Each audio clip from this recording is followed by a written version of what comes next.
নিশ্চিন্তে থেকো। তোমার যদি এখন আর কোথাও আনন্দ মিলে, কারোর পাশে ভালো লাগে, হাসতে ইচ্ছে করে, তাতে আমার আর এখন দুঃখ লাগে না। একসময় তোমার একটু বিমুখতা আমার বুক চিরে যেত, নিঃশ্বাস আটকে দিত। তোমার চোখের সামান্য বিরক্তিও আমার ভিতরে হাজারটা প্রশ্ন জাগত। আমি কি ভুল করলাম? তুমি কেন কষ্টে আছো?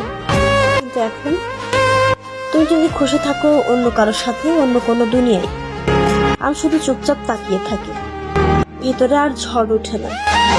হয়তো অভ্যাস হয়েছে, হয়তো ভালোবাসা ধীরে ধীরে অভিমান হয়ে গেছে। তোমার আনন্দে আমি আর এখন ভাঙিনি। ভালো থেকো, সত্যি ভালো থেকো। এটাই আমার একমাত্র চাওয়া, একজন নীরব মানুষের ভালোবাসা।